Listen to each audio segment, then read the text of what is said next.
Eu vou então chamar os preletores todos. Vou só pedir aos colegas que estão na organização para ajudarem aqui com as cadeiras.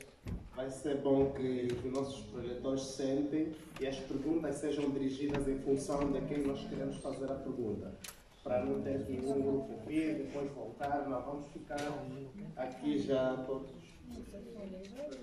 Tem aqui uma cadeira lá para cima.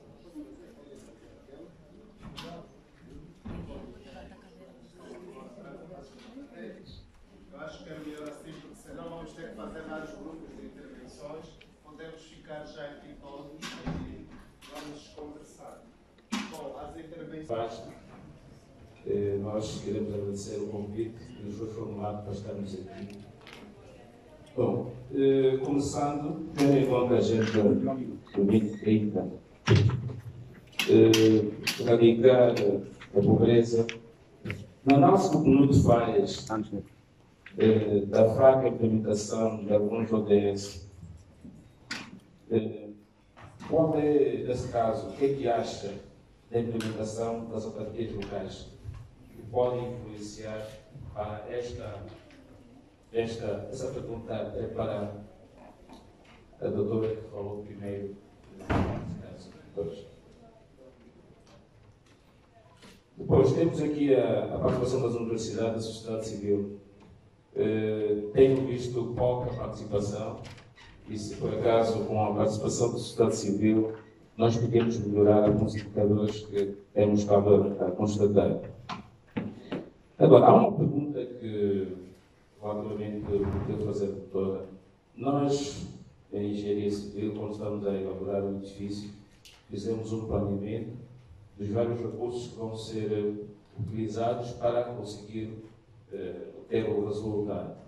Neste caso, eu queria saber qual é o planeamento ou cronograma ideal de implementação dos ODS, tendo em conta a interdependência entre elas na otimização dos vários recursos existentes, porque uma coisa, nós temos ODS 1 até o 17, mas a sua implementação, no caso, por exemplo, de Angola, há ODS que estão a ser implementados, outros quase nada. E então, qual é o planeamento, qual é a otimização? Nós, em engenharia, fizemos a investigação operacional para ver qual é o plano e os recursos nós devemos utilizar para melhor implementar e termos a nossa edificação concluída, tendo em conta a interdependência que existe entre eles, aquilo que são as precedências, o que é que nós devemos implementar primeiro, o que é que nós devemos implementar depois, para podermos então ter um resultado satisfatório. Relativamente ao nosso território de Moçambique, era sobre o gradualismo de Moçambique. Saber quais são as vantagens e desvantagens que Moçambique conseguiu apurar até agora, para nós, Angola, também podermos ter esse exemplo, porque nós queremos entrar agora para as autarquias e uma das discussões fortes que nós temos tido é sobre a possibilidade de implementarmos o gradualismo. E então nós queremos saber se por acaso isso em Moçambique tem dado resultados positivos e que nós podemos aproveitar. Quanto ao INE, nós temos gabinetes nas sucursais GEPs nos municípios, Gabinete de Estudo, Planeamento e Estatística, mas o que tem que se verificar? Não temos tido técnicos de estatística nos municípios. E grande parte dos dados que o INE produz, vejo muitos organismos não estarem a aproveitar esses dados. Inclusive, eu queria saber qual é o nível que o INE tem de venda desses dados para perceber se, por acaso, os decisores políticos têm usado os dados produzidos pelo INE para apoiar a sua decisão. Porque eu vejo muitos municípios não têm um técnico que se dedica à estatística para reproduzir esses dados no seu município. Existem municípios que têm os ADECOs, que têm produzido informação para os decisores terem essa possibilidade de decidir, mas outros não têm ainda os ADECOs. Por isso queria saber como é que o INE tem. E no caso, por exemplo, do tema que trouxe, eu fiquei um pouco admirado que seja o INE a implementar e a falar desse tema. É um tema muito técnico e não sei se os técnicos do INE que falaram desse tema, nesse caso o ODS 11, são ligados à área das arquiteturas e engenharias para poderem então falar com propriedade sobre um tema tão vasto. Eu podia colocar mais questões, mas vou ficar por aqui relativamente. Só um dado que me chamou assim a atenção, são os 42% que foram ligados aqui, e aquilo causou uma estranheza em termos dos planos urbanos que estão a ser implementados em Angola. Eu penso que aí o INE deve repensar esse dado estatístico que foi fornecido aqui. Podemos passar. Muito obrigado pela intervenção. Eu acho que vou fazendo assim. Vou passar para o senhor deputado, depois para o Candov e a arquitetagem dos tempos. Eu quero agradecer e felicitar todos os preleitores. E o que eu queria, se possível, eu vou fornecer uma correio eletrônico. Se podem passar estas comunicações, porque nós estamos agora a fazer um diagnóstico, relatório das organizações da sociedade civil e outras, para podermos, naturalmente, depois fazermos uma discussão, digamos assim, dirigida em global. Então, nós queremos ouvir todos, não é? Para então, quando formos para a discussão, já, quer na generalidade, quer na especialidade, então também temos em conta essas contribuições. Era só para dar uma nota aqui, que realmente em Angola, de acordo com o artigo 4, o artigo 142 da Constituição angolana, 1.2, é mesmo o gradualismo que vai se implementar. Portanto, isso é constitucional. Portanto, não é uma questão política, é uma questão de direito. Agora, a pergunta foi bem feita. Eu, por acaso, a minha tese de doutoramento é sobre autarquias, né, na Faculdade de Direito de Lisboa, defendida no ano passado. E estudei também em Moçambique. E queríamos ouvir, naturalmente, as dificuldades, etc., para que não repetirmos os mesmos erros. Angola e Moçambique são mais ou menos similares, não é como Cabo Verde, que não tem, por exemplo, o grupo setor linguístico, Moçambique tem como nós, e África do Sul, etc. Então, queríamos ouvir um bocadinho também para nós interiorizarmos, porque o debate ainda continua, né? O debate das autarquias do que está na moda, como decidido, então queremos ouvir todos, e todos devem participar e dar as suas ideias. Muito obrigado. Bom, então eu vou pedir encarecidamente aos nossos intervenientes para não fugirmos muito do assunto, ok? Eu vi que o senhor de Moçambique fez uma federação das associações empresariais de Luanda, é uma federação que compõe 20 associações, quer americanas associações como a AIA, que é a Associação dos Estudantes de Angola, quer a Associação dos Vendedores de Rua, dos Ambulantes, quer a Associação dos Motoqueiros, taxistas, fazem parte dessa federação, são 20 associações. No entanto, nós, em princípio, eu dou os parabéns para todos os palestrantes. Eu nunca ouvi falar sobre o ODS, que é a primeira vez, mas nos parece que alguns passos que nós, dentro da Federação, temos dado enquadrado do ODS, tem a ver, por exemplo, com a erradicação da pobreza, que é muito preocupante para nós.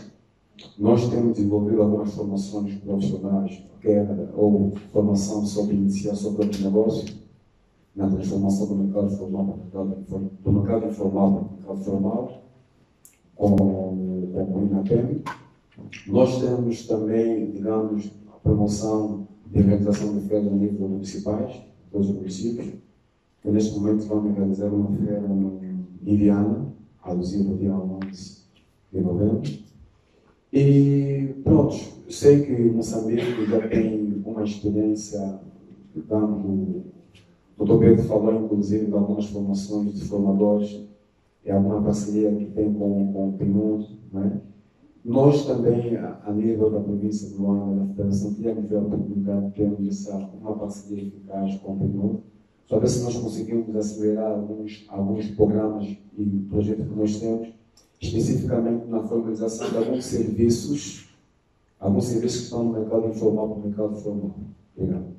Ok, muito obrigado. A seguir a Pepe. Depois quem é a seguir, ok, estava a finalizar e depois, por favor, tenha vontade. Bom dia a todos os presentes, eu chamo Angela Mingas, estou aqui em representação da Universidade Lusiana de Angola, do Centro de Estudos de Investigação Científica e Arquitetura. Eu tenho algumas questões e uma contribuição. A primeira está relacionada com, é uma pergunta para a doutora Glenda Galhardo. Disse, bom dia. Gostaria muito da sua apresentação, principalmente a questão da integração dos ODS no Plano de Desenvolvimento Nacional. E a pergunta é a seguinte: para além de uma correspondência que me pareceu, a menos que eu tenha compreendido mal, ser meramente nominal, eu gostaria de saber se vocês acompanham a concretização. Pergunto isto porquê? Porque acho até bastante interessante para todos nós que nós tenhamos uma integração de praticamente 100% no que diz respeito ao indicador rosa, mas gostaria de saber se no vosso trabalho vocês acompanham a concretização, ou seja, se o 100% de integração corresponde a que percentagem de concretização. Em relação ao Dr. Pedro Reis, de Moçambique, podemos fazer perguntas sobre Moçambique, eu achei muito interessante a questão da Associação Nacional dos Municípios e desenvolvo um trabalho com uma equipa na Universidade Lusiana de Angola que propõe uma Associação Nacional de Municípios, mas é específica sobre um conteúdo do desenvolvimento urbano, neste caso sobre o desenvolvimento de planeamento territorial especificamente associado ao património e que é um dos aspectos do desenvolvimento urbano. Então, a primeira pergunta para si é assim: quais são as categorias de intervenção da Associação Nacional dos Municípios? Eu não compreendi alguns dos slides que adiantou. E faço esta pergunta porquê? Porque nas competências dos municípios, no slide que apresentou, acho que foi do século VIII, as competências partilhadas entre os municípios e o governo deixaram com algumas dúvidas. Por exemplo, por que em Moçambique a iluminação pública é uma competência partilhada com o governo? Eu sou capaz de compreender a distribuição de energia, que tem a ver com redes de alto impacto a nível nacional, mas não entendo como é que uma ação local tão menor como a iluminação pública é uma competência partilhada com o governo. Quais são as razões para isso? E esta pergunta só faço uma menção à questão da energia, mas existem outras, tem a questão das casas de cultura, bibliotecas, educação, quer dizer, até mesmo a saúde pública ao nível dos postos de saúde, porque que é compartilhada com o governo. Depois tenho aqui uma pergunta, a marca do Instituto Nacional de Estatísticas. De facto, eu não vou falar da eficácia dos planos, porque isto é uma questão de caráter jurídico, mas de facto, nós não devemos ficar muito surpreendidos quando 42% da população vive em cidades com planos de desenvolvimento urbano. Eu acho que o que falta dizer é que essa população vive praticamente toda em Luanda. Aqui é que a maneira também como nós damos a informação, não é que parece que 42% é o país todo, mas 42%. Portanto, eu fui fazer umas contas básicas, eu adoro matemática, já fui para o partido, mas a população urbana nacional são 19 milhões de pessoas, segundo a projeção do INE para 2019. E desses 19 milhões de pessoas, 42% dá 7, só Luanda tem 6. Então, um pouco mais, no vídeo disse no outro dia que eram 9, mas vamos ficar com poucos milhões, que é por senão qualquer dia desmaiamos. Mas o facto é que eu à partida disse 42, mas depois quando fui fazer contas disse, então, aqui começa o papel de como é que nós fazemos essa informação e principalmente qual é a comunicação que nós queremos que seja transferida, não é? E aí um pouco a resposta, a conclusão que eu achei talvez a mais interessante de todas, que foi a da Sílvia, é como é que depois nós pegamos nesses dados e os traduzimos, não é? E aí nós podemos falar de várias coisas, como quantos quilos os angolanos produzem de lixo, só. Quanto menos desenvolvidas, ou 72% do lixo da cidade é tratado, quer dizer, isto tudo, se nós formos ver, é um copo meio cheio ou meio vazio. Então, é só uma contribuição, como comunicar esses dados, não é? E para que efeito? Em relação ao Alan, aqui é uma contribuição. Eu gostava de saber se, entrando no workshop que eu seita, seria possível criar uma linha de trabalho sobre este aspecto em particular. Comunidades urbanas. Por que não pensar nisso como um princípio de atuação para a regularização fundiária? Não é? Eu sei que é sempre um processo muito difícil, mas sem detalhes, eu tenho estado a estudar isso por causa do meu trabalho sobre os MUSECs, e acho que a ideia da comunidade urbana, na mesma linha de pensamento que existe para as comunidades rurais, considerando estruturas sociais, familiares e tudo, pode ser uma forma de ajudar a melhorar esta linha de atuação. E em relação à Sílvia, eu já disse que foi de onde eu retirei as melhores conclusões. Eu acho que o trabalho da Sílvia mostra a importância da academia, que foi aquilo que foi apresentado, neste papel dos governos locais. Os governos locais não têm gabinetes técnicos para fazer levantamentos. São exatamente os dados, como os da Sílvia, como os da Gabriela do workshop, os nossos, né, tenho que puxar também a brasa para a nossa Assembleia, que de facto ajudam a fazer este desenvolvimento. Portanto, eu aqui gostaria de utilizar as recomendações da Sílvia como um apelo à governança, não é? Como uma forma de traduzir para o poder local a integração de todas estas partes. Muito obrigada. Obrigado. Vou passar então para o Dr. Belisário agora, depois vou subir. Lá mais fino. Sim, sim. Obrigado. Belisário dos Santos, venho pelo Ministério da Administração do Território e Reforma do Estado. Tenho talvez 2, 3 contribuições e uma questão a Moçambique, se for permitido. Eu acho que gostei muito da ideia do desafio da localização dos ODS. E digo isso porque, se olharmos para o nosso caso angolano, com o atual processo de transferência de competências dos órgãos centrais para as administrações municipais, significa que a carga de responsabilidades das administrações municipais na execução de programas concretos ao nível local aumentou.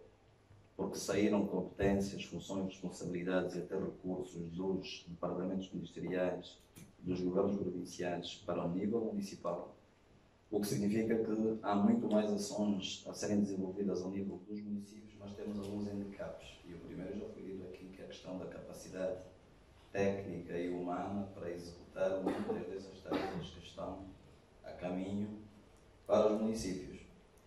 E então, isso é para dizer que mesmo na realidade atual, e esta é a segunda contribuição, há um fraco conhecimento de muitos desses instrumentos. ODNs, ODS, PDNs. Ao nível dos municípios não há muito domínio sobre esses instrumentos. Mas se formos para o modelo de relatório dos órgãos locais da administração do Estado, ele já está estruturado olhando para este alinhamento entre aquilo que os órgãos locais têm que reportar para o Governo Central, mas alinhado às metas do PDN 2022. Muitas dessas metas também estão alinhadas a muitos desses ODS. Então, esse exercício em cascata, eu acho que constitui um grande desafio ao nível dos nossos governos provinciais, administrações municipais, para que tenhamos relatórios que tragam, então, dados concretos desta localização. Eu acho que aqui está o desafio, quer da academia, quer de organizações da sociedade civil, quer até dos próprios departamentos ministeriais e dos órgãos locais, em saber, digamos, ter isso muito bem estruturado. E acho que aí a ideia dessa metodologia MAPS, não é? Em que vamos ter, digamos, os aceleradores, que podem ser drivers, podem ser eventos, podem ser atores, é muito importante para se criar essas sinergias ao nível local. Eu acho que este é o desafio ao nível das instituições municipais. Para Moçambique, eu gostava de saber, e acho que conheço um pouco o historial da ANAM, nos tempos em que trabalhei na realidade, acho que temos muitas parcerias aqui em Moçambique. Mas gostaria de saber qual é o nível de influência que a ANAM tem. Acho que isso já está um pouco relacionado com as questões que foi levantada pela Cristina também. Qual é a influência que a ANAM tem junto dos municípios que são considerados autarquias locais, em termos de fazer esse alinhamento dos seus planos aos ODS? E se puder podia até estabelecer aqui uma diferença entre municípios que já são autarquias e municípios que ainda continuam órgãos desconcentrados do Estado. Como é que estamos em termos de eficácia deste alinhamento dos planos aos ODS? Obrigado. Ok, muito obrigado. Bom, quem a seguir, eu vou passar a estar depois desse partido. Peço desculpa por não conhecer o nome e não indicar, por favor, pode indicar o nome e a instituição. Algumas pessoas estão mais familiarizadas. Não é problema. Obrigado pela oportunidade. Frederico Mussuma, Conselho Nacional de Juventude. Vou CNJ. Antes, agradecer a oportunidade, em particular a doutora Silvia, porque é com ela que eu pude fazer esse paralelo entre o Plano Nacional de Desenvolvimento, para nós o PND, e o ODS. E daí pude perceber que a questão que preocupa-me é de perceber que nós, ao nosso nível, temos estado mais preocupados com a apresentação do relatório, ao invés de conferirmos a praticidade do ODS na vida dos munícipes. Digo isso por quê? Porque eu, pelo menos em Capoeira, consigo perceber que há aqui uma fragilidade por parte do titular do poder local, no caso, em gestão do ODS em paralelo com o PNAD. Percebe-se que há um vazio. Há aqui falta de, não diria se calhar de conhecimento, mas da aplicabilidade. Porque percebe que indiretamente o ODS existe na vida do município, indiretamente. E está lá indiretamente. E o que é que falta? Falta esta aplicabilidade. Mas esta aplicabilidade não é vazio. Digo isso por quê? Porque percebe-se que o próprio orçamento também, a nível nacional, não oferece condições para a materialização do ODS. Então, nunca, em nenhum momento, podíamos ver Angola até 2030 atingir 15% pelo menos, dificilmente. Pelo menos eu vi, enquanto tiver vida e vivendo em Capoeira, 2020, a DW poderá voltar para lá, vai ver que se calhar nem a 5% estaríamos à margem do desenvolvimento sustentável.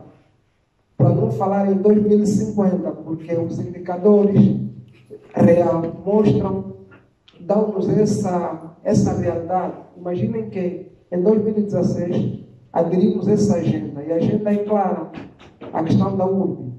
Vê que em Cacoalco, ainda o ano passado, volta a denúncia lá quantos hectares nasceu um novo bairro.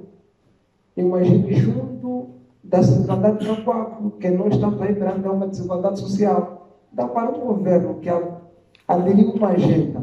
Como é que na praticidade não consegue fazer um controle que é para depois se efetivar o compromisso que tem? Na prática, o problema está lá na prática. Imagine que a cada ano os problemas vão aumentando gradualmente. Então, gostava de saber como é que se explica, dentro do compromisso, do vosso acompanhamento, o compromisso que se tem dos governos em relação a essa adesão das agendas ou dos outros compromissos. Para mim é preocupante. E como se não bastasse também, gostava aqui de pedir, principalmente ao INE, que é para, eu não sei qual é o termo correto que eu iria dizer, porque o que eu vejo no nosso país é que brincamos com coisas sérias, com dados. Imaginem que nós imaginamos um determinado município, fazemos um paralelo com outro e conseguimos criar dados, que não é verdade, não pode ser assim.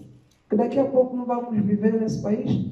Imaginem que nós estamos em Cacoalco. Você olha para a estatística e acompanha, não é possível. Onde é que tiraram a cidade? Eu estou aqui em Capaco de manhã, de noite, não saio. Se para a cidade, se calhar num trimestre vou uma vez. Mas como é que aparecem esses dados que me dizem que Capaco está a melhorar até aqui, quando na verdade eu estou no local, na localidade, não consigo ver esse crescimento. Então, eu não consigo perceber, na verdade. E nos outros fóruns também temos estado a apelar a esse aspecto. Não é bom quando um governo que se preze ser sério como o nosso, que eu tenho a plena certeza, vai compactuando com esse desnível de apresentação de dados reais. Porque o país não vai crescer. E somos nós os habitantes do país. Porque os países da Europa, muitos deles já estão desenvolvidos. Se verem, esses programas não revertem, não recaem muito para os países da Europa. Não sem querer fazer exclusão, mas recaem para os países da África. É porque vê-se que em África o interesse para o desenvolvimento do próprio indivíduo, enquanto indivíduo humano, é quase que pouco. Então, é nessa perspectiva que eu gostava mesmo de saber como é que qual é, e depois também o critério da atribuição de crescimento ou decrescimento que os órgãos afins fazem para qualificar um determinado país no cumprimento dessa agenda. Porque também não consigo perceber. Há um momento em que eu fico a ver o Angola subir um degrau, um dígito, ou então um degrau em termos de melhoria XY. Mas quando vemos na prática, não falo o país no seu todo, mas se formos para o país todo, visitarmos o município, vamos encontrar quase que as mesmas dificuldades.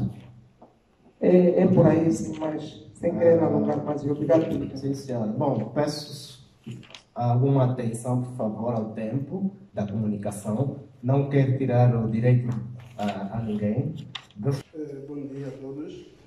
Eu sou Januário, visita do Ministério da Economia e Desenvolvimento. As questões das coisas que me antecederam são pertinentes, mas não vou propriamente fazer uma questão, senão uma contribuição. Angola subscreve a várias agendas internacionais.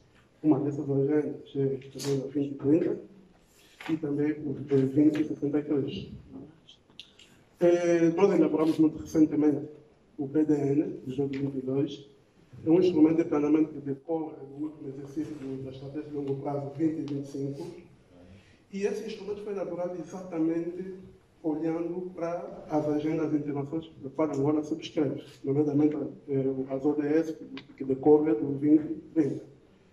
Portanto, nesse momento, deixa de decorrer um conjunto de atividades a nível local, digo, províncias e municípios, onde nós estamos, digamos assim, a verificar a concretização das ODS localmente. Portanto, existe um conjunto de projetos que são transversais, que têm estado a ser implementados, e um dos últimos exercícios que se fez é o PIMI. O PIMI é um programa que está muito ligado com os municípios, se não vem mesmo para, digamos assim, responder e concretizar o conjunto de agendas que agora subscreve, nomeadamente a ODS, da Agenda 2030. Portanto, nós, Ministério, temos estado a acompanhar, portanto, o Ministério da Economia e Planeamento, a área do planeamento, coordena a atividade do planeamento territorial do planeamento nacional, e temos estado a verificar, nós temos essa preocupação de verificar, não é, no terreno, a concretização desse objetivo. Se não para dizer, o Plano de Desenvolvimento 2018-2022 foi elaborado exatamente contando com as agendas internacionais. Este plano comporta-se com 83 projetos setoriais, do nível setorial, tanto o nível setorial, provincial e territorial. Portanto, eu, se calhar, convidaria aqui os colegas a verificar que é um instrumento que está publicado, não é segredo para ninguém, não é? Para poder, se calhar, se apropriar um bocadinho mais, para ver que esses objetivos todos estão plasmados e se calhar, requer um bocadinho mais da nossa atenção e preocupação em percebermos exatamente como é que tem sido a sua concretização. É claro que os resultados não vão ser, digamos assim, de forma rápida, até porque é um instrumento de planeamento quinquenal. Decorre de 2018 até o 2022. Portanto, é preciso, se calhar, vermos no final do período quais serão os resultados. Sinceramente, vai haver resultados. Portanto, é só para enfatizar esse aspecto. se calhar pedir a DW, manter tanto, uma espécie de um link com o Ministério para poder, se calhar, fornecer esses relatórios que são pertinentes, são interessantes, por acaso, principalmente os resultados que a Silva apresentou, de veras importante, para podermos, se calhar, no processo de avaliação e monitorização desses instrumentos de treinamento, podemos também olhar aquilo que a sociedade civil tem estado a elaborar, tem estado a fazer, para podermos fazer uma espécie de digamos assim, fazer um estudo comparativo, válido, não é? E vemos se, efetivamente, nós, no plano estratégico, temos estado, se calhar, a concretizar aquilo que a sociedade civil tem feito, não é? De forma independente, sem ter, digamos assim, isso não tem política, isso resolvemos os problemas do povo. E, se calhar, pedir que a DW crie o link com o Ministério para poder, se calhar, conhecer esses instrumentos, esses dados que tem estado a recolher. Obrigado. Ok, obrigado. Vou passar então agora ao senhor, mas faltava aqui, bom, acho que a intervenção dos outros convidou também os outros a levantarem a mão. Pronto, não vai faltar aqui.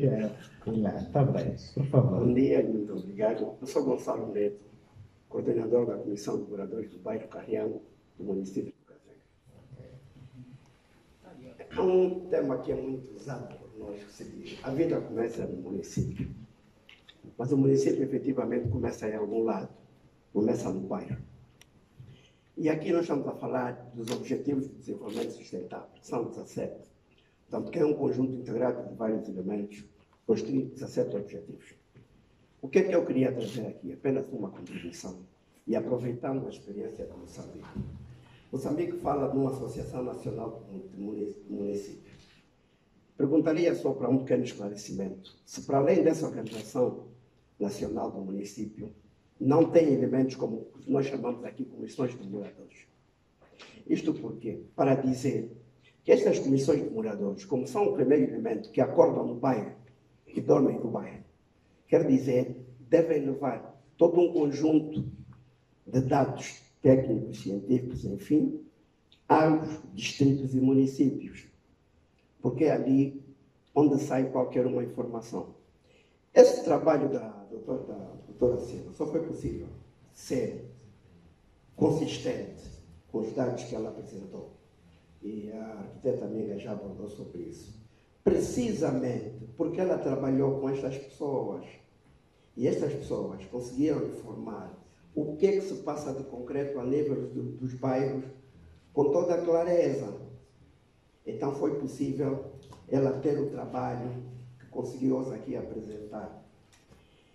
E aqui nós ajudaríamos, porque eu ouvi falar aqui em nome do secretário de Estado do Mato, não sei se ainda está presente, como elemento que está a agregar essa questão toda territorial, que nós devíamos evoluir rapidamente para uma associação idêntica, ou das comissões de moradores, ou a nível dos municípios, para melhor abordarmos essas questões, junto dos nossos órgãos ministeriais. Quer dizer, quando estivermos a tomar decisões, devia ser ouvido com muita clareza o que é que se passa de concreto a níveis do bairro. Só assim será possível que esses objetivos de desenvolvimento sustentável até 2030 sejam possíveis de serem concretizados. Esta é a minha contribuição. Obrigado. Bom, vou passar então a Áurea. Depois aqui o senhor está lá mais em frente. E agora já vejo mais aqui. Está bem. Bom, eu prefiro que todo mundo fale, depois vamos passar aqui de uma vez para a resposta. Áurea, por favor. Bom dia, meu nome é Áurea Mozinho, representar a Open Society. A minha pergunta é para a doutora Glenda. A doutora Glenda disse que Angola em 2021 vai ser upgraded para o status de país de rendimento médio. Eu queria saber quais são as consequências, são as possíveis consequências dessa transição numa classificação geral naquilo que tem a ver com o financiamento para os objetivos sustentáveis do milénio, particularmente na intervenção de ações de instituições multilaterais como o PNUD. Sabemos que quando um país é classificado, os apoios internacionais reduzem substantivamente. E no contexto da Angola, que temos já fundos extremamente limitados para a realização desses objetivos, qual será o novo quadro com essa crédito? E relacionada, pergunta vai para o colega Pedro de Moçambique, no quadro que mostrou dos financiamentos dos municípios, grande proporção, eu não sei se o quadro era proporcional àquilo que é realmente o financiamento dos municípios ou se era só descritivo, mas eu queria saber como é que os municípios em Moçambique têm financiado as ações. Disse que haviam impostos, mas os impostos continuam a ser uma grande proporção daquilo que são as ações que desenvolvem no âmbito da realização dos objetivos, ou há outras fontes de financiamento? Se sim, quais são? Obrigado. Por favor. Não pode ser, o senhor possa seguir. Depois eu posso estar aqui à sua frente.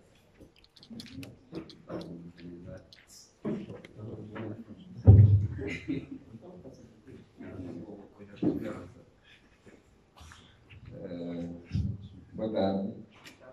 Muito obrigado por estar aqui. Realmente pude aprender bastante e tenho um pouco para a minha discussão. Foi para a INAP, Escola Nacional de Administração e Políticas Públicas. Sou pesquisador.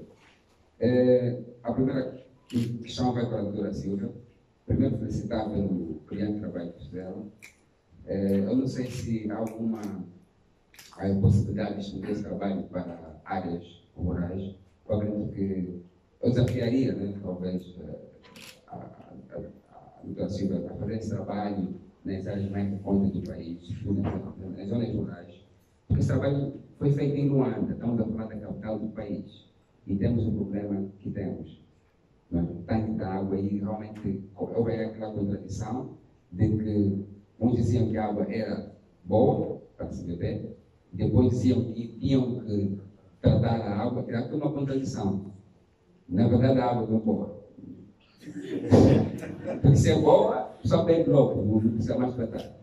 E estamos a falar de Luanda, que é a capital do país, e como bem se disse, que é a grande maioria das pessoas vivem no espaço urbano, são quase 40%. Então, para Luanda. Então, vamos supor, no Conene, onde temos o problema da seca. Como é que a situação daí? Difícil. E depois, temos uma outra questão. Eu não me lembro agora o ano, mas houve um programa do governo, Água para Todos. Acho que essa água ficou água para ninguém, para pobres.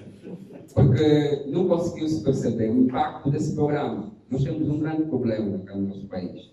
É que sim, há muitos programas do Executivo, mas depois o Executivo não vem dizer em que medida esse programa mudou a vida das pessoas. Não há um relatório de execução. Estamos com o PDN 2012-2022. Agora querem estender para 2050. Mas 2022 não vamos dizer o que já se fez. Temos um programa, o nosso PDN é muito ambicioso. Tem metas assustadoras. Quem lê, não, sinceramente, o país agora vai mudar. Mas vamos chegar a 2022. E não vai se falar nada, e vai se estender para 2050, sempre adiar a vida das pessoas, não muda. Então, é necessário ver isso. Por isso eu vou colocar aqui um desafio, a doutora Silva, para ir nas zonas mais rurais do país. Por outro lado, eu queria também já juntar aqui o doutor Allen, que falou que tem feito uma auditoria relativamente aos impactos dos efeitos do programa do governo. Não sei se tem tido algum relatório dessa auditoria que fazem, gostaria de saber. E também a questão que colocou das terras, eu penso que é um grande problema que nós temos realmente cá no país. E, como bem disse, o Estado poderia, de facto, arrecadar receitas, sobretudo como um imposto social urbano. E é mesmo verdade que grande parte da aquisição de terrenos, na nossa de superfície de terra, é feita de forma informal. E aqui há necessidade de olhar na revisão da lei de terras, do nosso direito fundiário, e poder acolher esse princípio de Moçambique, que é a questão da aquisição relativamente ao princípio da boa-fé. Acho que é uma questão que devia ser discutida. De facto, o Estado tem que olhar para isso, porque é um direito essencial, a habitação, as pessoas precisam de viver. E isso também, de alguma forma, está diretamente ligado com as assimetrias. Se nós olharmos em Angola, ao lado de uma grande centralidade, tem um bairro pobre. Fomos do Calamba, ao lado do Calamba, da cidade do Calamba, temos um bairro pobre. Aqui no Teletona, aqui no projeto Nova Vida, temos um bairro pobre. Sempre ao lado dessas grandes urbanizações que se criam, tem sempre um lado pobre. Então, aqui essa é a intervenção do Estado nesse sentido. Relativamente à doutora Glenda, no que diz respeito à integração, conseguimos ver todos, pela imagem que apresentou, que o nosso PDN de 2018, 2022, está muito aquém dos ODS. Né? Acredito que são dois objetivos, né? O 6 e 11, que estão bem, mas em termos gerais estamos muito distantes. Esperamos que talvez esse alargamento até 2050 possa aqui existir já um melhor equilíbrio em relação a isso. E uma outra questão, já para terminar mesmo, tem a ver com algo que o Pedro falou, né, de Moçambique, falou da vontade política. Eu penso que nós agora aqui, nós esperamos dos nossos governantes que tenham mesmo vontade política. Vontade política. E vontade política se traduz em querer resolver o problema do cidadão. Nós não precisamos mais de muita retórica, não. Nós precisamos de coisas concretas. Porque estava a tentar dar estatísticos, não é? E esses números, como disse a doutora Silva, depois não basta fazer um estudo, mostrar a porcentagem, mas depois esses números estão a dizer que aí há um problema e que há necessidade do governo tomar medidas concretas para melhorar esses problemas. E não são simples números, esses números nos dão alguma informação. E é necessário que o Estado comece agora a tomar medidas concretas para solucionar essas questões. Agora me surgiu uma outra questão. Já vem para terminar. É só para uma questão do doutor Duiner. Sim. Falou que o relatório que apresentou só foi possível apresentar 6 indicadores, não é isso? 6 indicadores relativos ao ODS 11. Sim. E que esses indicadores apenas representam 40%. Eu penso que 40% não consegue dar uma percepção real da situação de Angola. Né? Onde que param os 60%? Por que não fizemos algo mais abrangente que nos dê uma imagem real de Angola relativamente a esse ODS 11? Bom, então vou pedir imensas desculpas. Não que o senhor não vai falar, obviamente, mas temos aqui alguns formadores entre nós que têm que sair. A representação da Associação Solidária do Foro Humano. A Associação Solidária do Foro Humano. Está na língua de Congo, traduzido em português significa berço. Portanto, já fui ultrapassado por alguns colegas também que aqui estão colocando algumas questões muito interessantes e pela Angela Minhas também. Eu então vou passar para uma espécie de contributo e aquilo que tenho visto na prática, porque a nossa associação tem trabalhado no Distrito Urbano do Sambizanga e nós nesse momento trabalhamos com o Objetivo 11, porque eu fui agraciado na função do trabalho que eu faço, com reconhecimento pelo governo da Suécia, que criou o programa First Generation justamente para dar cobertura e dar alinhamento àquilo que é o processo de divulgação das ODS ao longo do seu projeto, do seu programa de Agenda 2030. O meu contributo é o seguinte: penso que o domínio das ODS em função das instituições tem sido muito limitado. Divulgação. Porque entende-se ou percebo que algumas instituições mesmo do Estado não dominam a Agenda 2030. E isso tem causado algum impacto negativo naquilo que é a efetivação da própria agenda. Nós, no Distrito Urbano do Sambizanga, temos estado a trabalhar com o Objetivo 11 e o Objetivo 1 também, onde então estamos a desenvolver um programa que está ligado à melhoria da vida das populações, com alguns projetos, eu sou arquiteto de formação, e também com a erradicação da pobreza. Criamos um projeto do ex-Bruno Seca. Ora, vejamos, dentro dos objetivos, não é, que existem alguns indicadores, e no objetivo 11, se não estou errado, estamos a falar do indicativo 11.5, que fala sobre patrimônio, se não estou errado. Nós mapeamos, no Distrito Urbano do Sambizanga, 5 espaços que nós podemos utilizar como fonte de renda através do turismo, que é nomeadamente o patrimônio cultural Mulema Waxangola, temos também a Fortaleza do São Pedro da Barra, e temos então um conjunto de zona econômica não, industrial que funcionava nos anos 80 e 90. Estamos a falar da Nova Sinagoga, que funciona ainda, estamos a falar da primeira refinaria, estamos a falar da Fábio More, etc, etc, etc. E, ao longo da vizinhança, temos ainda a empresa Mabor, a Induf, que eram indústrias que alimentavam a capital e que, de certa forma, contribuíam para a economia nacional. Quando eu disse que não existem interligações entre a agenda, no nível de divulgação das instituições, nós nos deparamos com uma situação quando fomos levar alguns indivíduos para fazer uma visita ao museu, à Fortaleza do São Pedro da Barra. Aquilo está sob o domínio do Ministério da Defesa e nos foi dito que nós não poderíamos ter acesso ao espaço.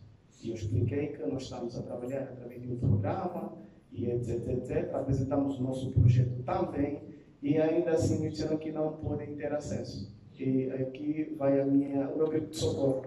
Se nós estamos a divulgar uma agenda de 2015, que Angola ratificou esse acordo através das Nações Unidas, e nós queremos interligar, não é, e trabalhar com esta agenda, ainda existe resistência de algumas instituições relativamente a acesso para que realmente os municípios, então, através do Objetivo 11, tenham cumprido a sua meta até 2030. Portanto, aqui vai este grito de socorro e também vai aqui um convite para os preletores e todos presentes para visitarem a nossa comunidade, para ver o que realmente nós estamos lá a fazer. É mesmo um convite. Faço agora sempre o nosso convite. Nós estamos mesmo a trabalhar na prática. Muito obrigado. Bom, então eu vou...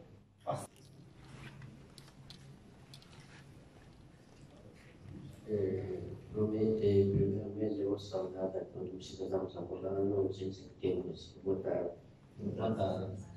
É uma questão que nós agradecemos obedecer, porque desde que já acompanhamos chegar aqui e adorar ao nosso país de Angola, e para orientar algumas coisas que em falta que é de Angola será ajudando com parceria e Angola.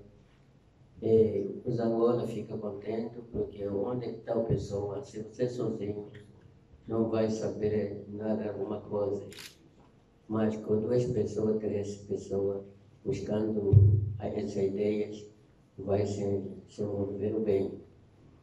Na verdade, questões que já, como pode ser, que já chega para trabalharmos junto, nós como já estamos aqui, que não podemos ficar um caramba, aquilo que já vimos, conforme já localizaram partes, que já tiraram, que já têm conhecimento, e ainda falta a outras partes que não chegaram. Esse convite que já convidou para mostrar onde que já terminou e onde que falta.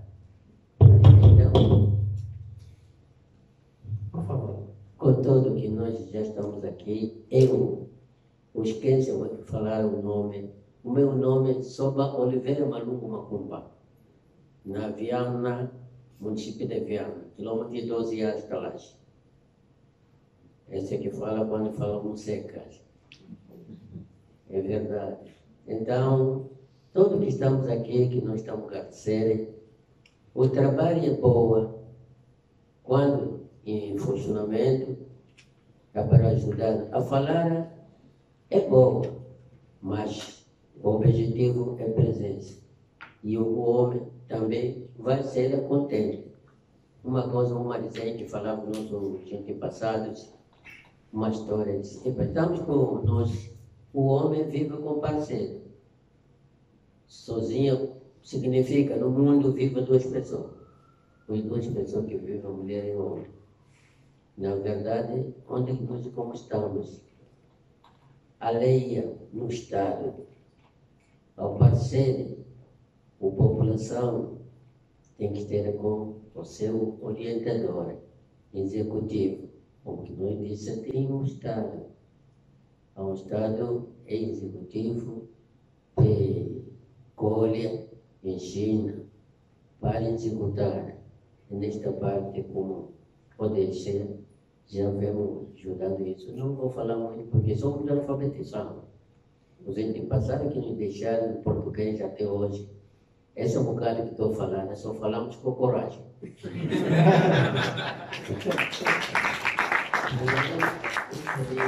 Não podia aguentar falar esta palavra para me entender, mas não vou alongar muito. Agradecer nesta a presença como nosso executivo e você que já passou esta aqui a nossa mensagem, deixamos a nossa contribuição, ajuda a continuação e visitar.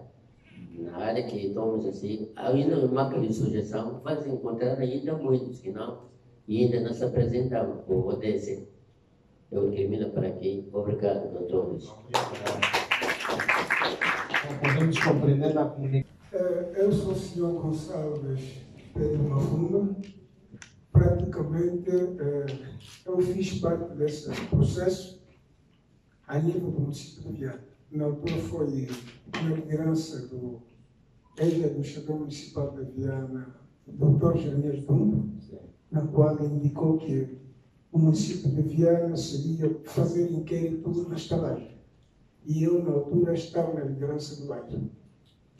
É bem verdade que a iniciativa é muito boa, mas é que eu gostaria de focar um aspecto muito importante.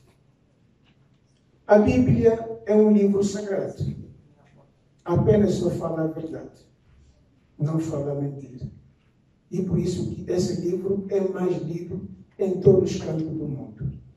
O Antigo Testamento fala-nos da prática e o Novo Testamento fala-nos da teoria. É bem verdade, o rio andou sozinho e por isso causou tantas curvas, porque não teve alguém para lhe aconselhar. Estamos a falar dos Objetivos de Desenvolvimento Sustentável. Não é qualquer tema, não é qualquer coisa. Porque se nós falharmos o penalti, o jogador falha o penalti ao marcar o pé, mas ele pega na cabeça, porque é a cabeça que pensa. É bem verdade. Primeiro vou começar no nosso camarada Nelson Cândido, se não me engano o nome, do INE, e eu ouvi também a doutora Silvia que o Instituto Nacional de Estatística não tem dados dos indicadores dos Objetivos de Desenvolvimento Sustentável, isso que eu ouvi aqui. É bem verdade que o país está conhecendo um novo rumo. O INE é uma instituição legalmente. Tem que trabalhar próximo dos municípios. Próximo. Tivemos o censo populacional, eu fiz parte da Viana. Muitas casas não foram visitadas, mas as percentuais continuam a subir. É grave isso. Porque são esses dados que estão a dar dor de cabeça ao partido que sustenta o governo do país. Claro, nós sempre falamos tudo. É bom nós falarmos que aqui está mal e de imediato corrigirmos aquele mal. Para criarmos uma nova dinâmica, uma nova política para o desenvolvimento. Porque vocês estão nos gabinetes, nos computadores, aí as pessoas estão a passar mal. Por uma pequena coisa que dá para fazer e melhorar de imediato. Às vezes a solução está lá. Agora, falou-se também daqui, exemplo das percentagens que eu vi. Falou-se também de 6 milhões de quilogramas dia, segundo a fonte do anteiro sanitário lá nos Mares. Nós é que vivemos lá. É preciso ver bem esses dados. Porque o quintalão do ex-mercado da estalagem, onde eu vivo, quando se criou o Estado Maior para a recolha de lixo, na altura, na liderança do ex-administrador municipal, José Camorreiro, eu dormi naquele quintalão 5 dias. Tive problema com a mulher. Eu é que cuidei todas as máquinas movimentadas a nível da província de Luanda. Esse dado de 6 milhões é preciso ver bem. É muito. Não, é muito. Está exagerando. 6 porque eu conheço o antigo secretário onde está. Não é vocês na recolhida. Isso é claro. Então, e outro aspecto também.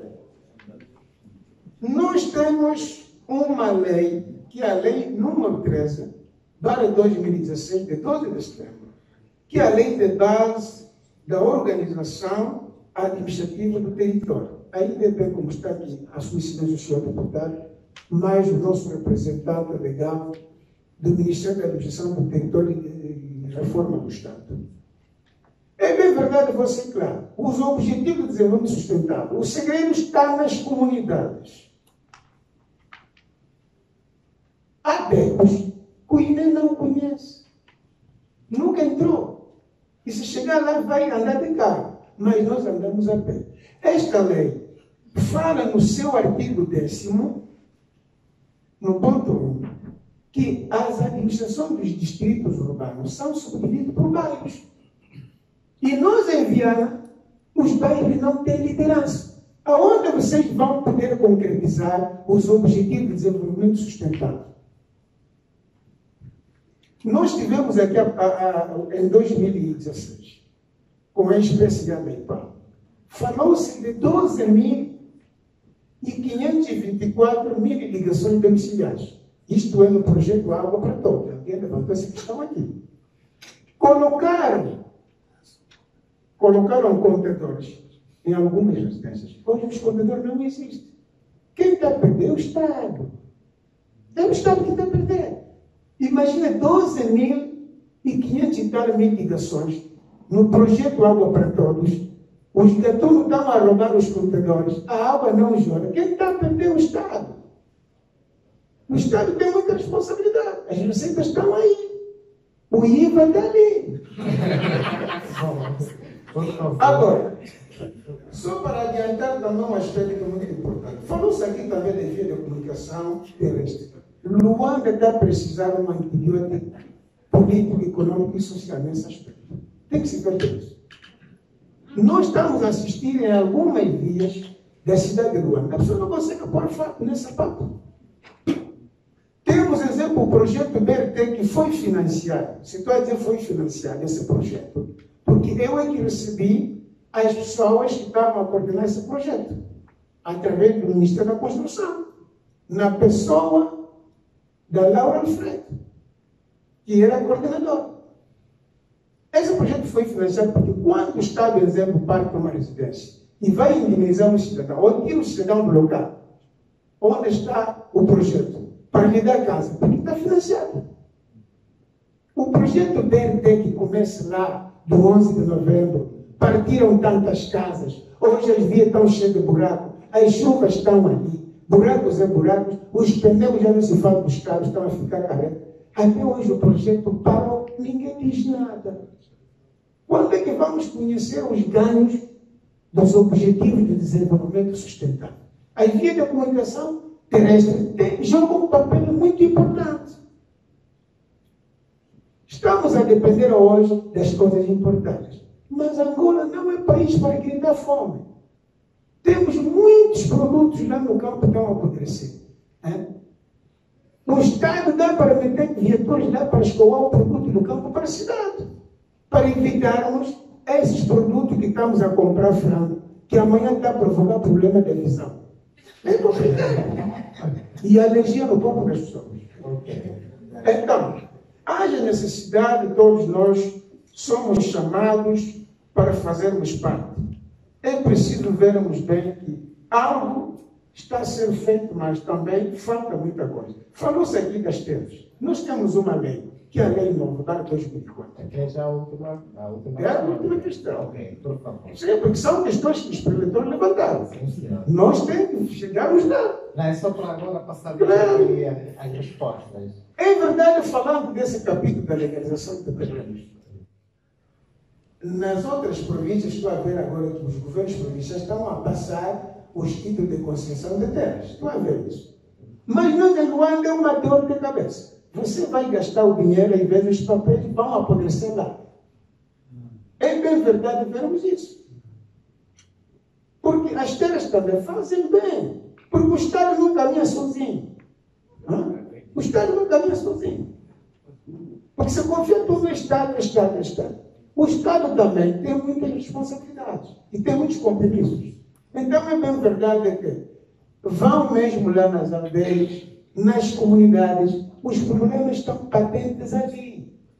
Porque essa ideia de começar a lançar na televisão, na rádio, nos jornais, de percentagem, e vi de percentagem, e se perguntarmos ao senhor Nelson, vai só numa das aldeias explicar 61% na comunidade. Não vão te entender. Porque lá não estudaram essa matemática, os senhores estudam muito bem. Ok. Bom, obrigado. Então, vou passar então a palavra aos nossos preletores. Vou começar aqui com a doutora Glenda. E os demais vão responder também em função de alguma questão que está manterada assim. Ou se quiser fazer algum comentário geral das várias definições. Por favor. Muito obrigada e agradeço também estar aqui na conversa e escutar de cada um de vocês suas opiniões. Eu acho que isso é algo muito enriquecedor e que dá para aprender cada vez mais da situação do país. Vou referir-me rapidamente porque tenho outros colegas aqui que quero respeitar a medida do possível a agenda também e que vamos um pouco desfasados. O tema das autarquias locais, se podem ajudar os ODS, eu acho que podem, mas precisam ter certas condições. Por exemplo, o facto que as autarquias locais têm que fazer consultação com as populações, ou seja, tem que ouvir das pessoas, assim como estão a mencionar aqui os mesmos angolanos, ouvir das populações como o que eles precisam, quais são as prioridades e também voltar às populações com rendição de contas. Então, acho que aí sim pode ajudar os ODS, mas tem que engajar com a população, tem que falar com a população e tem que voltar com rendição de contas à população. Também o facto que as autarquias locais possam ter acesso não só a documentos de planeamento, mas também a recursos do Orçamento Nacional, que tem que dar contas tanto ao governo central como também às populações de como os recursos estão a ser utilizados. No tema do cronograma ideal para a implementação dos ODS, cada país tem que fazer seu próprio cronograma. No caso de Angola, Angola ainda não, eu acho que Angola tem que identificar dos 17 ODS quais são as prioridades que o país tem. E nós estamos dispostos a acompanhar esse processo, achamos que em alguma altura eles vão a começar a trabalhar nesse sentido, mas é um país que tem que dizer, ok, eu tenho 17 ODS, todos estão interligados, mas por onde é que eu quero começar? E quais podem ter mais impacto? Nós podemos apoiar nessas análises, mas precisamos a liderança do país para nos apoiar. No tema das parcerias, o senhor que falou aqui das federações, eu posso deixar meu cartão à saída e você pode me enviar um e-mail para ver qual é o seu interesse e ver como nós poderíamos apoiar, se é possível. No tema da integração, se nós, como PNUD, vamos acompanhar a concretização da agenda. Nós tentamos aconselhar os países para apresentar relatórios periódicos de qual é o atingimento que as metas estão a ser nos países. Estamos a aconselhar os países para fazer diálogo com os setores, para ver como que estão a se atingir as metas dos ODS. Então, nosso acompanhamento para ver a concretização passa por o país ter vontade política de fazer essas coisas. Passa por o país ter vontade política de integrar todos os setores ao redor da conversa dos objetivos de desenvolvimento sustentável e passa por o país ter a vontade também de apresentar relatórios para a sua população e também internacionalmente do atingimento dos objetivos de desenvolvimento sustentável. Então, nós estamos disponíveis a apoiar, mas o país tem que mostrar interesse e vontade política para fazer as coisas. No lado das consequências da graduação, Angola vai se graduar em fevereiro de 2021, pelo menos por o calendário que está agora, para a categoria de país menos avançado. Isso significa, sim, significa que vai ter algumas repercussões para o país, por exemplo, em algumas donações, já quando o país não é de categoria menos avançado, pode perder algumas donações, alguns apoios internacionais que tenham categoria de país menos avançado. Angola já está sendo tratado como país de renda média por algumas instituições internacionais que estão a dar empréstimos, mas tem outras consequências, por exemplo, nos mercados internacionais, a hora das exportações, em algumas donações. Então, o tema da graduação também nós estamos disponíveis, já manifestamos nossa disposição para intercambiar essas informações, porque Angola está se graduando da categoria de país menos avançado só por um critério, que é o critério da renda. Ainda não atingiu o critério de ativos humanos e ainda não atingiu o critério de vulnerabilidade econômica. Então, estamos disponíveis para apoiar nesse sentido. E o último comentário de que o conhecimento dos ODS ainda é limitado, eu acho que é assim. Então, temos todos nós que trabalhar para que essa informação chegue a outros lugares e podamos compartilhar as informações. E eu acho que uma mensagem-chave que eu sou a me levar daqui, que eu acho que é toda a verdade, é que à medida que todo isto seja feito em conversa com a população, vai ter mais sentido. A localização dos objetivos de desenvolvimento sustentável e também de toda a agenda vai ter sentido quando está mais relacionada com as populações que conhecem dia a dia o que acontece no seu lugar.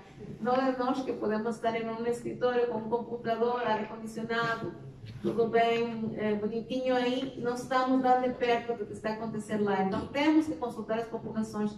Eu acho também que os jovens da Associação da Juventude levantou essas questões e outros também. Eu acho que nós levamos isso para a nossa aprendizagem, mas também para tentar fazer nosso melhor nesse sentido de dar voz também aos que estão deixados para trás e que não podem ficar deixados para trás. Muito obrigada, de novo, obrigada a Livre Workshops.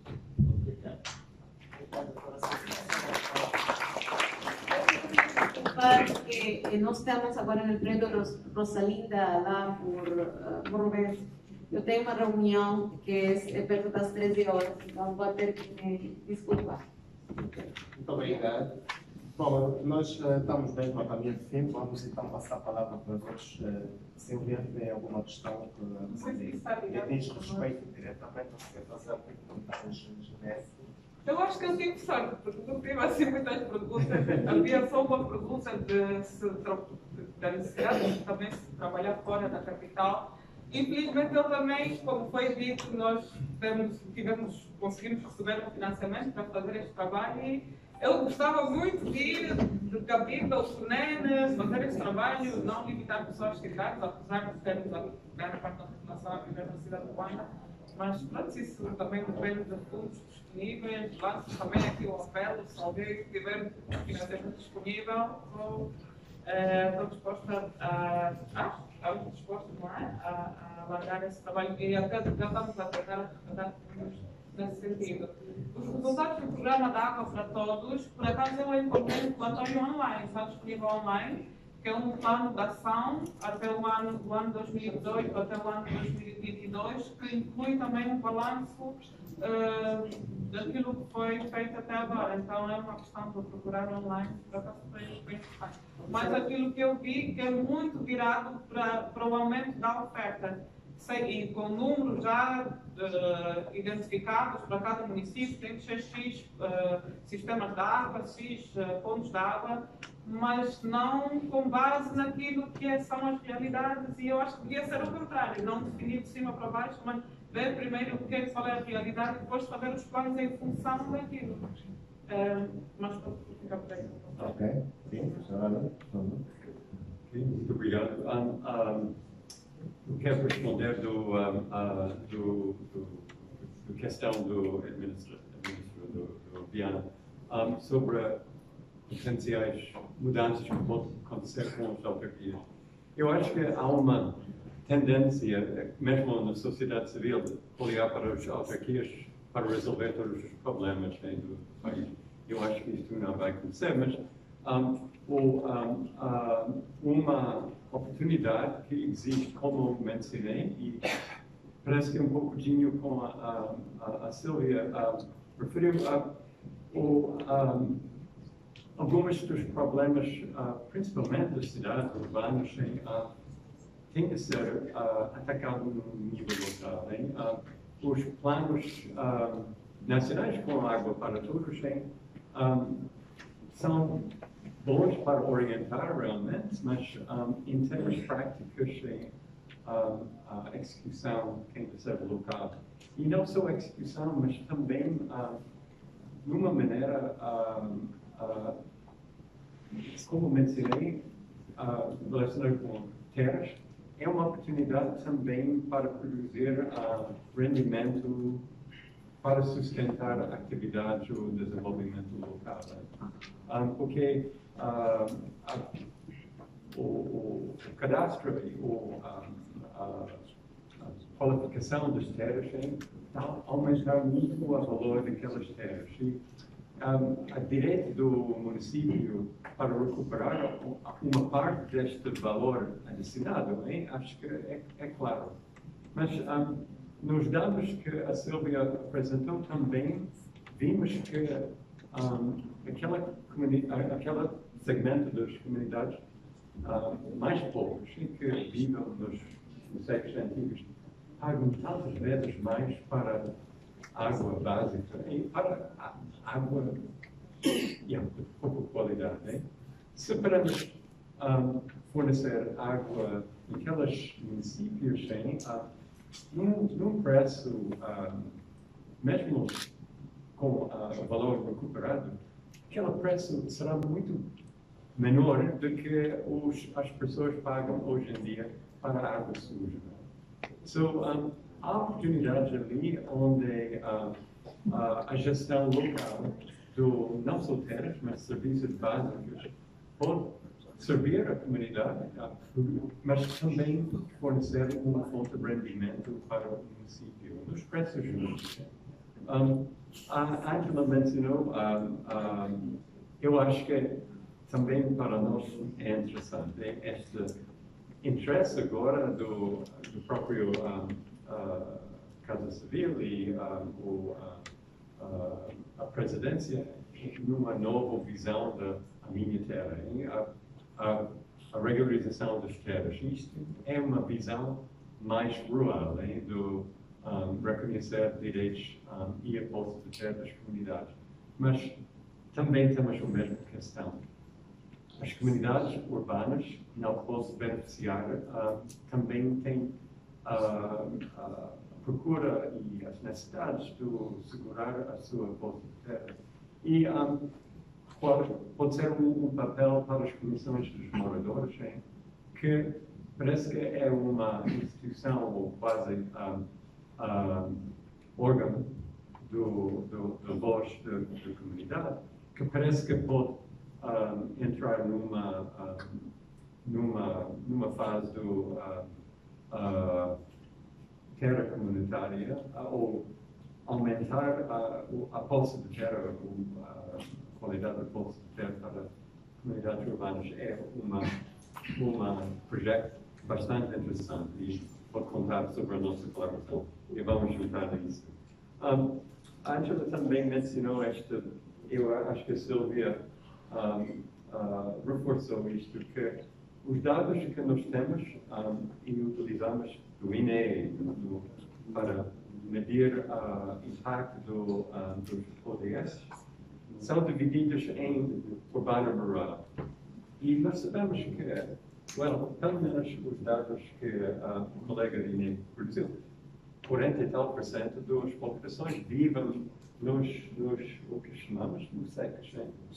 E onde é que ficam estas comunidades? Porque, claro, os dados que o estudo produziu mostrou que a vida destas pessoas, o nível dos serviços, não é o nível urbano.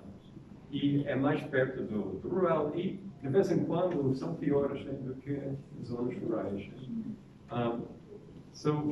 Posso imaginar que em termos do saneamento, a produção de saneamento numa zona periurbana é pior do que a qualidade daquelas edifícios rurais. So, parece que o INE pode começar a olhar para pelo menos 3 divisões dos dados entre. E a vantagem da tecnologia é, hoje em dia, os dados são recolhidos na base na base de sistemas geográficos. Isso é possível realmente, não precisamos agregar os dados simplesmente em urbano e rural, precisamos realmente utilizar designações mais locais. Uma outra coisa relacionada com os dados do INE, relacionada com a planificação. O indicador é planeamento participativo, e não é a questão só onde os planos urbanísticos existem. Eu acho que será bastante interessante de recordar onde existem comissões dos moradores ativos, onde as fóruns municipais, processos participativos. Exatamente.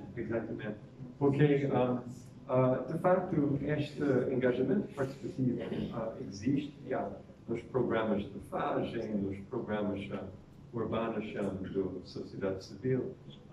Eu acho que isto pode ser realmente articulado de uma maneira um bocadinho mais precisa. Ok, por favor, Sr. Pedro. Bom, eu ia começar pela questão que referia, perguntava das características de intervenção da associação. Bom, nosso plano estratégico define 3 componentes: gestão e sustentabilidade financeira para os municípios, gestão do solo urbano, gestão ambiental. A gestão ambiental dá ênfase particular para a gestão dos resíduos sólidos. Então, estes são os 3 principais focos em termos de intervenção nos municípios. E que são os componentes onde os municípios têm mais problemas. A sustentabilidade financeira, a gestão dos resíduos sólidos e a questão da gestão do solo urbano. A gestão do solo urbano e a questão da gestão dos resíduos sólidos também contribuem para a questão da sustentabilidade financeira dos municípios. E sobre a questão das responsabilidades compartilhadas. Existe a lei que estabelece a transferência de competências para o Estado. Ela estabelece, estabelece mecanismos, por regras para que essas transferências sejam passadas para os municípios. No entanto, acontece que este processo ainda é muito lento. Por isso, está a ser compartilhada entre os municípios e entre o Estado. Por exemplo, a empresa de energia de eletricidade é pública, ainda não passou para os municípios. A questão da educação primária também, os municípios planificam e fazem investimentos na questão das unidades sanitárias, salas de aulas. No entanto, quem faz a gestão efetiva é o Estado ainda. Então, esta é a questão que se coloca aqui, é a questão da velocidade, que essas competências são transferidas. Então, dizia um sociólogo de Moçambique que o país tem 3 velocidades: anda a pegar, devagarinho e parar. Então, isto condiciona um bocadinho como é que essas transferências também são feitas. E relativamente à questão do nível da eficácia em relação aos planos, bom, é um bocadinho complicado agora é um bocadinho complicado agora para nós fazer a disseminação. Nós já estamos na fase de sensibilização, estamos na fase de consciencialização. Estamos a terminar. É uma fase que não termina, é uma fase transversal, vamos dizer assim. No entanto, queremos entrar numa fase de integração efetiva. Porque nós só há pouco tempo, tomou posse agora os novos governos municipais, novos municípios, em fevereiro. Depois tivemos eleições esse ano todo, eram campanhas eleitorais. Então, muitos ainda não conheciam como é que funciona o município, a gestão municipal. Mas começamos este ano já a fazer capacitações para esses mesmos municípios sobre a questão da integração do JS nos planos municipais, gestão municipal. Então, ainda é um bocadinho cedo para nós conseguirmos medir essa eficácia. Mas relativamente à questão da sensibilização, da comunicação, podemos dizer que é possível que os municípios já conseguem falar do ODS com alguma propriedade. Então, vamos dizer que estamos neste nível. Sobre a questão que foi colocada pelo Open Society. Bom, de facto, era previsível que os municípios não tivessem financiamento suficiente, né, para implementar esses objetivos. Né? Então, o objetivo número 17 já responde a essa questão. Então, o que está a acontecer é que os municípios, a cooperação descentralizada está a funcionar muito nesse aspecto. Né? As parcerias são criadas com outras entidades internacionais, mesmo a nível local, é possível financiar estas questões dos ODS. Os ODS em áreas específicas, em áreas que têm a ver com água, tem a ver com saneamento, com educação, tem a ver com a resiliência e tudo mais. Então, muitas das ações que estão a acontecer são derivadas de parcerias de cooperação, a nível nacional e internacional. E, relativamente à questão que foi colocada pelo coordenador da Comissão de Bens, se existem ou não as comissões de moradores, sim. Elas existem, sim. Existem até com outras designações. Há partes da cidade que usam uma designação e outras não. Por exemplo, existem chefes de bairro, secretários de bairro, chefes de quarteirão, chefes de 10 casas, né? Existem comitês de bairro e tudo mais. Né? É engraçado que... Chefe de casa está bem? Chefe de 10 casas. É uma estrutura já dada assim, logo depois da independência, né? E estão a funcionar até hoje. Então, existem. E naqueles municípios onde já está estabelecido o orçamento para o plano participativo, é muito mais fácil encontrar essas estruturas a funcionar. Né? Porque são estas estruturas que definem as prioridades dos bairros que têm que ser levadas ao município. Né? E elas vão definindo, bom, este ano nós queremos uma rua aqui, e a primeira prioridade, queremos uma estrada, queremos iluminação, em função disso. Então, essas comissões de bairros, dos moradores, os chefes dos bairros, das casas, que definem, lidam com este processo todo. Mas é interessante que em Moçambique, as comissões de moradores, o conceito é mais usado para quem vive no prédio, mas para quem vive na área periférica, usa o secretário do bairro, o chefe do quarteirão, o chefe de 10 casas, mais ou menos. Bom, a primeira questão que foi levantada, né, sobre as vantagens e desvantagens do empreendedorismo, é uma opinião pessoal. Eu acho que tem vantagens, há vantagens, né, na medida em que, quando foi introduzido o processo de municipalização, a posição foi assim, um choque. As pessoas não sabiam ainda o que é isso de municípios, né? Tanto mais que logo depois das eleições, as pessoas votaram e foram para a casa do presidente do município bater porta. Eu sou presidente, eu não tenho nenhuma jantar hoje, mas eu vou ter. Então, preciso que resolva o assunto do jantar, do medicamento e tudo mais. E isso foi. Deu para perceber até que ponto, né, é que aquela forma de implementar a municipalização funcionava. Então, foram estabelecidos alguns critérios para este processo de municipalização, que era um fator econômico, social e cultural. Econômico e cultural.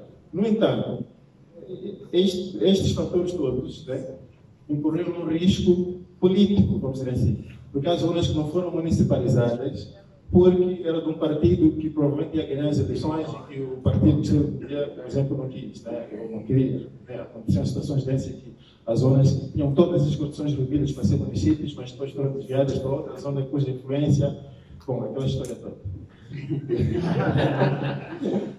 Eu acho que foi resolvido. Eu acho que o processo vai definir.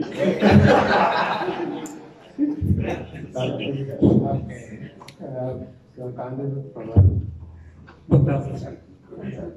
Nelson Cândido, começarei com a preocupação da administração mediana para dizer que o INE, em termos de planificação e publicação do estudo, faz aquilo que é a preparação do estudo e depois publica a informação. cabe aos utilizadores desta informação apropriarem-se da mesma, porque não é a responsabilidade do INE fazer a implementação de política, mas sim a fazer a advocacia da informação que foi recolhida junto das famílias. Para dizer que, em termos de informação, o INE tem os serviços provinciais de estatística, está representado nas 18 províncias. Mas, como sabemos, todos os departamentos ministeriais têm o seu gabinete de estudo de planeamento estatístico. Então, nós, INE, por exemplo, relacionado aos ODS, promovemos este ano, em maio, uma formação mais dirigida aos gabinetes de estudo de planeamento estatístico de determinados ministérios.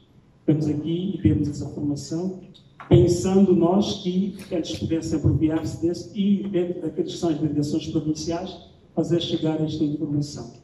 Porque sabemos que a SDF, em termos de análise estatística, mas em termos ministerial, o INE tem os ministérios que são os ADIMs, são os ministérios que são órgãos delegados do INE.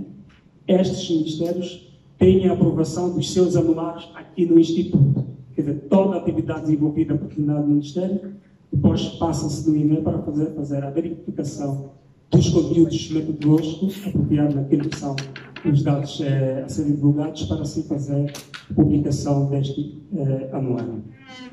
Com relação à questão de ter em conta a temática de especialistas no que diz respeito à arquitetura ou a... As administrações municipais, chefes das administrações municipais, agora vai se incluir todos os municípios. Certo. Foi mais essa componente, não na parte central do Ministério, mas as administrações municipais. Nós sabemos, para aquilo que é o nosso perfil em termos de administração do Estado, se eu estiver errado, temos aqui o colega do MAF, pode dizer, as responsabilidades das administrações é do MAF, que é a administração do território, não é? As administrações do governo provincial. Porque o INE não tem interferência direta às administrações, porque é um órgão dependente do Ministério da Economia e Planeamento. Só para dizer, a cascata em termos de administração é o MAP, o governo provincial, e dentro deste, as administrações municipais. Por isso não temos a interferência direta, mas sabemos que os órgãos delegados do INE, no caso, os ministérios e ainda os serviços provinciais, nas determinadas províncias, trabalham com as administrações para o apuramento de algumas informações estatísticas. Com relação a, se tivermos em conta, por exemplo, nos ODS, naquele que foi o relatório de base, o relatório de base, deixa-me dizer, que é uma primeira abordagem dos ODS em Angola. Muita da informação que está no relatório de base são dados administrativos que vêm de determinados órgãos ministeriais que foram apropriados para poder dizer, olha, até que ponto Angola está naquilo que é os objetivos de desenvolvimento sustentável. Onde estamos, como estamos e para onde vamos. Quer dizer, é um processo, por isso a linha de base é para dizer até que ponto estamos e dali ter projeções futuras para os outros relatórios. Por isso, nós sentamos com os departamentos ministeriais e órgãos da sociedade civil e, por exemplo, há informações que nós temos que queremos cooperação, por exemplo, da Agência das Nações Unidas, que é a UN Habitat, que também muito colaborou para que essa informação pudesse ser divulgada. No que diz respeito aos 42%, a engenheira Minga já colocou aqui a abordagem daquilo que é a população de Luanda, porque nós temos, só em Luanda, 1/3 da população da Angola, só para ver a dimensão da população existente em Luanda. Falava também o colega Frederico no que diz respeito aos dados. Eu, muito particularmente, sou matemático e amostrista. Amostristas são aqueles homens que lidam com a amostra para determinados estudos. Muitas das vezes queremos fazer quantificação estatística sem olhar a planificação do estudo estatístico. O estudo estatístico apresenta estimativas. O que é que vai acontecer para o estudo estatístico? Não é que eu esteja a viver, por exemplo, no Marcas e vou analisar, não, no Marcas quase que nenhuma casa foi inquirida para um determinado estudo, então os dados não têm a representatividade. O que é que acontece para o estudo? Imaginemos agora tem 72 mil secções, mas para um estudo, por exemplo, para um inquérito de famílias, para ser representativo a nível nacional, basta ter 1.200 secções. Agora, como fazer a distribuição das secções do universo de 72 mil secções no universo da Angola? Precisamos olhar para isso. E depois tem o fator de ponderação. O que é esse fator de ponderação? Não tendo a possibilidade de selecionar 20, vou selecionar 4. A pergunta é, neste 4, qual é a representação nos 20? Quer dizer que cada uma vai representar 5, mas não tive como fazer as 20. Entra também a questão do tempo de estudo, entra também a questão dos custos do estudo.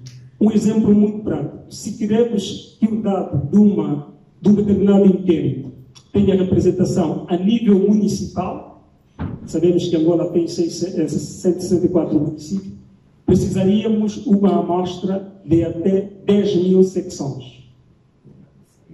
10 mil, que é 10 vezes mais as secções que precisa agora.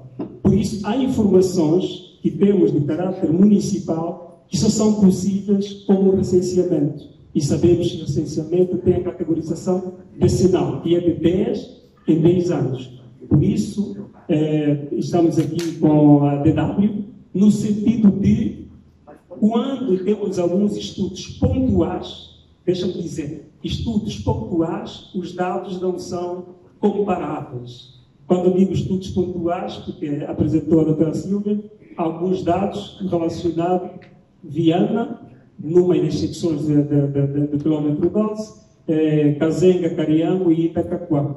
A pergunta é, será que os dados do Cariango representam o Kazenga todo?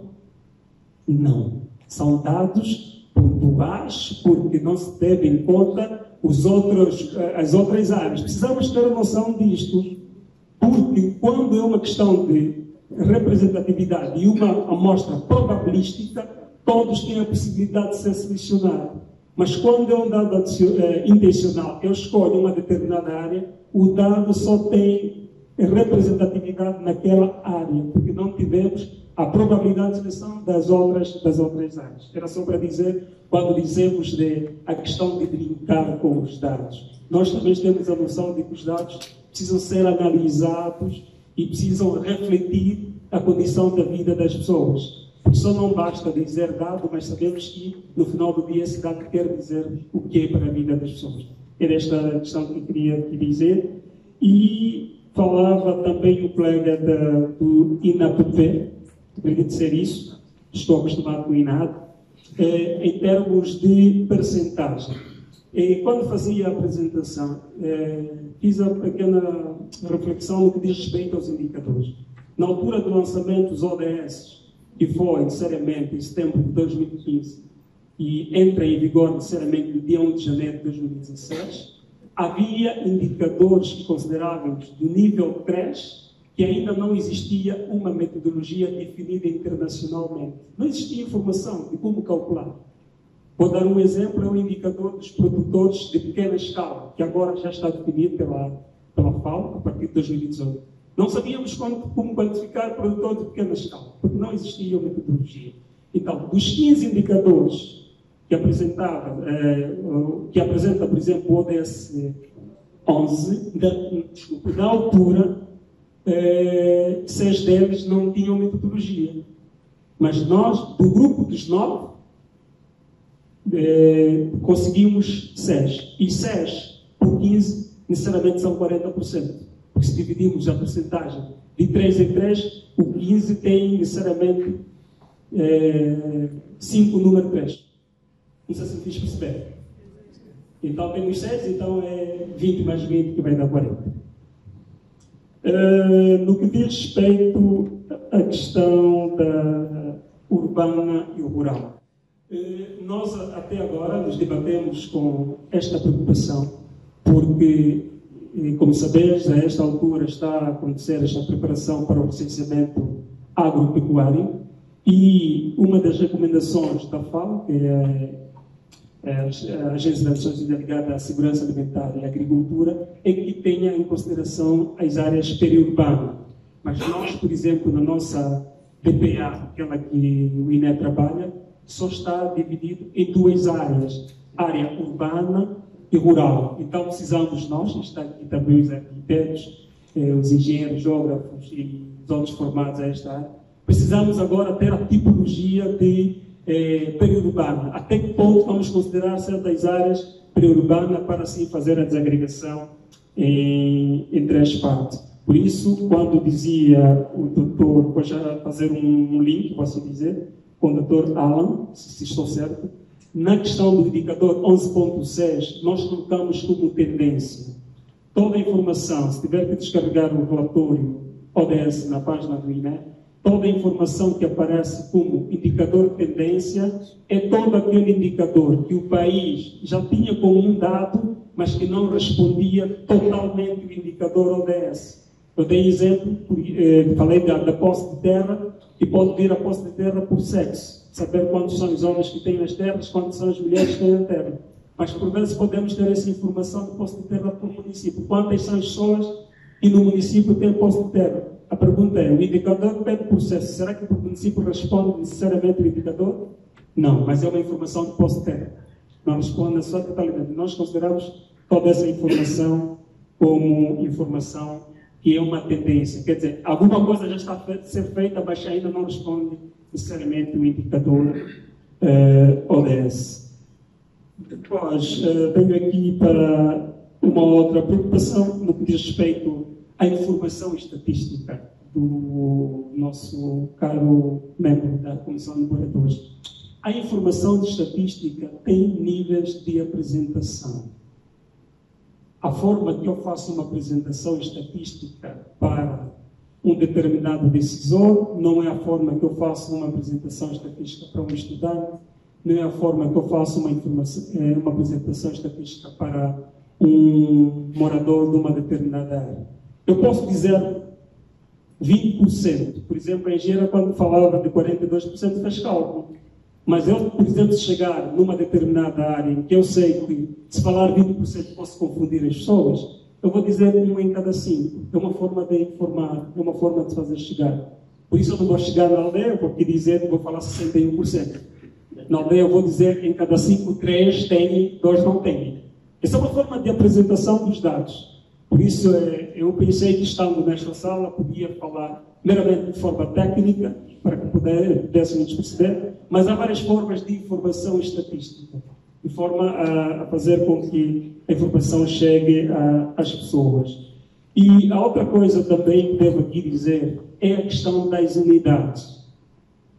Eu, se voltar à plateia e perguntar, será que o aterro sanitário não faz o tratamento de 6.000 toneladas dia? 6.000 toneladas dia faz? 6 milhões. Não, 6.000 toneladas. Não estou a falar de quilogramas. Por vezes temos que ter a atenção das unidades. 6.000 toneladas não faz?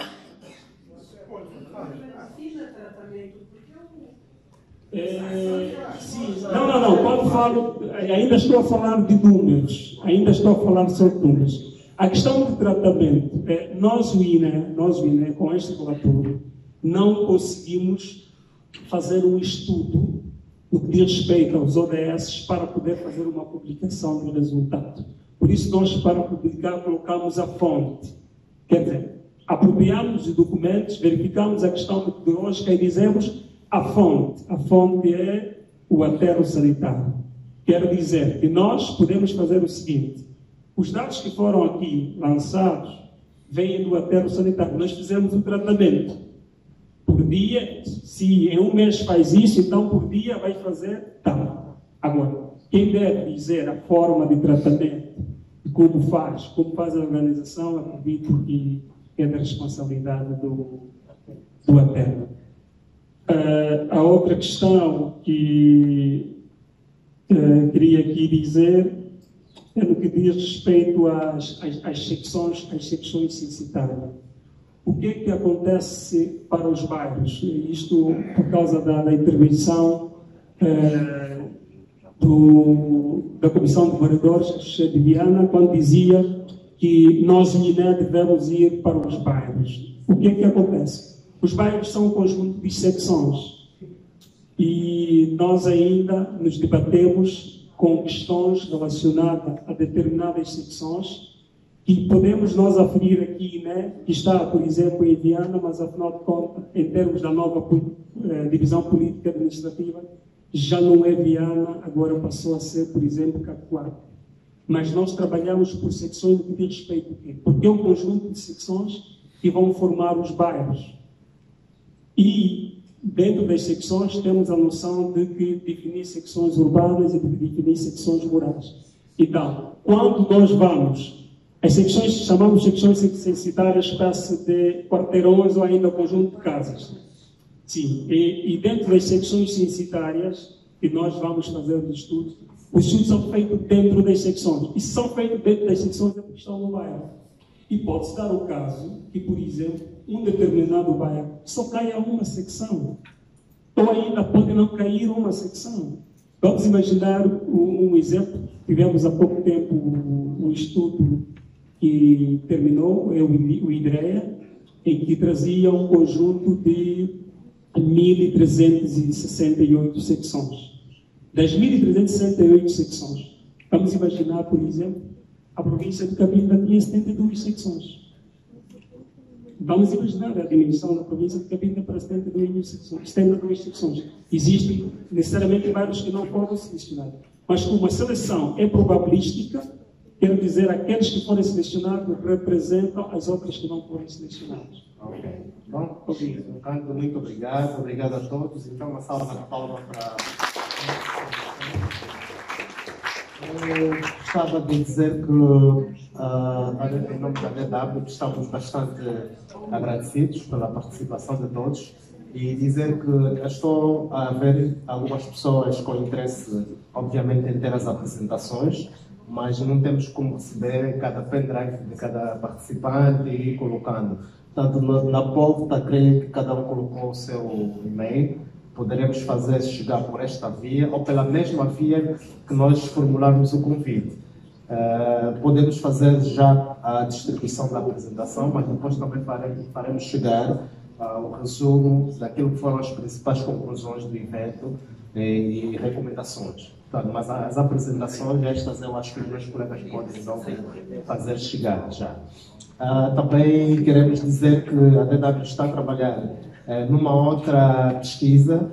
Eu particularmente estou a liderar esta outra pesquisa, mas no município, na zona de Sabizanga, da Marconi, mas mais na perspectiva da densificação urbana. Eu acho que aqui com o SEICA nós vamos voltar a conversar sobre esse assunto. Já tivemos juntos num primeiro workshop que aconteceu aqui, já fizemos a fase da recolha de dados e estamos a trabalhar os dados e depois vamos voltar a partilhar com a localidade onde fizemos o estudo e depois fazer um outro evento como esse para apresentar também os dados. Esse é também na linha do objetivo 11, mas aqui mais para olhar para os assentamentos informais e qual é a possibilidade de criar uma vida de condições prósperas também para esses assentamentos informais, que na verdade muitos deles já existem há anos, mas as condições de vida continuam precárias, de 30, 40, 50 anos. Só qual é o plano afinal para esses assentamentos informais? É continuar assim, partir no futuro, pensar que temos que ter solução, porque as pessoas precisam de ter uma vida durante esse período todo de 30, 40 anos, precisa ter alguma solução. Então, essa é um pouco a questão que a pesquisa está trazendo, ver quais são as soluções que podem existir para melhorar os assentamentos informais, né? Que temos aqui, já temos os dados do INE, o que é que apresenta, porque a nossa visão e aquilo que temos estado a apresentar é que os grandes desafios, quer da pobreza como outros problemas, estão nos assentamentos urbanos. Não estamos contra a zona rural, nada, mas os desafios da pobreza são visíveis nas zonas urbanas. Nem precisa até fazer muito estudo, é visível. Então, esse tem sido o nosso trabalho. Outros parceiros estão a trabalhar em outras zonas rurais, né? Mas a nossa visão, a perspectiva tem sido mais com as zonas urbanas. Então, quero agradecer mais uma vez. As colegas do protocolo vão ajudar a indicar onde é que temos o coquetel. É um bom momento também para voltarmos a nos socializar e a trocar alguma conversa, trocar endereços, né, entre nós. É um bom momento de socialização. Então, em nome da organização, Silvia, muito obrigado. Pedro, muito obrigado. Tenha bom regresso a Moçambique. Uma salva de palmas para os muito obrigado. É só nos dirigirmos às